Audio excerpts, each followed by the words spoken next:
मंत्री छगनराव भुजबळ साहेब म्हणाले की मराठ्यांना कदाचित माझा इतिहास माहिती नाही। कोण म्हणलं तुमचा इतिहास माहित नाही? भुजबळ साहेब, तुम्ही रस्त्यात बसून चौकावर बसून भाजी विकत होता। त्या भाजी विक्रेत्यापासून तुम्ही हजारो कोटीचे मालक कसे झाला याचा चांगल्या पद्धतीने इतिहास आम्हाला माहिती आहे। भुजबळ साहेब, तुम्हाला बाळासाहेब ठाकरेंनी रस्त्यावरचा उचलून नगरसेवक केला, आमदार केला, मुंबईचा महापौर केला। त्या बाळासाहेब ठाकरेंच्या विरोधात टी बाळू म्हणून तुम्ही किती खालच्या पद्धतीने टीका करत होता हा इतिहास आम्हाला चांगल्या पद्धतीने माहिती आहे।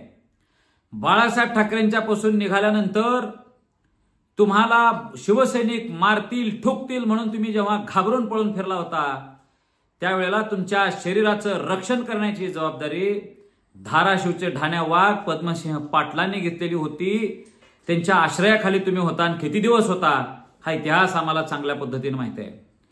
आज ज्या बाळासाहेब ठाकरेंवर तुम्ही आरोप करीत होता त्या काळात, आज त्या बाळासाहेब ठाकरेंना मी का सोडलो म्हणून जे कारण देताय, मंडलसाठी सोडलो असं जे तुम्ही खोटं बोलताय, त्याच्या मागचा इतिहास महाराष्ट्राला माहिती पाहिजे म्हणून सांगतो। ज्यावेळेस मंडल आयोग आला होता, मंडलवाले आंदोलन करत होते, हे भुजबळ साहेब मंडलवाल्यांच्या बाजूला जाऊन बसलेले होते आणि मंडलवाल्यांच्या विरोधात रस्त्यावर गोमूत्र शिंपडलेले हे छगनराव भुजबळ आज म्हणतायत की मी बाळासाहेब ठाकरेंना ओबीसी आरक्षणासाठी सोडलो। काय भुजबळ साहेब, तुम्ही काय सांगताय?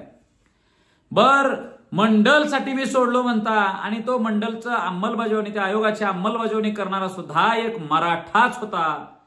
तुम्हाला काँग्रेस पक्षात घेऊन आमदार आणि मंत्री करणारा एक मराठाच होता, त्याचं नाव शरदचंद्र पवार। त्यांच्याच पक्षामध्ये तुम्ही फूट पाडण्यात सहभागी झाला आणि तुम्ही महाराष्ट्राला सांगताय की मी मंडलसाठी काय केले, मी ओबीसी साठी काय केले। तुम्ही कुणासाठी काय केलेलं नाही, तुम्ही फक्त स्वतःसाठी केलेलं आहे। भुजबळ साहेब, तुम्ही तेलगी घोटाळा केला, तुम्ही जेलची हवा खाल्ली, त्यावेळेस तुम्हाला आधार देणारा सुद्धा एक मराठाच होता। भुजबळ साहेब, तुम्ही महाराष्ट्र सदन घोटाळा केला, त्या सदन घोटाळ्यामध्ये सुद्धा हजारो कोटी रुपये लाटले। हा इतिहास महाराष्ट्राला अजून माहिती आहे, तो विसरलेला कुणीच नाही।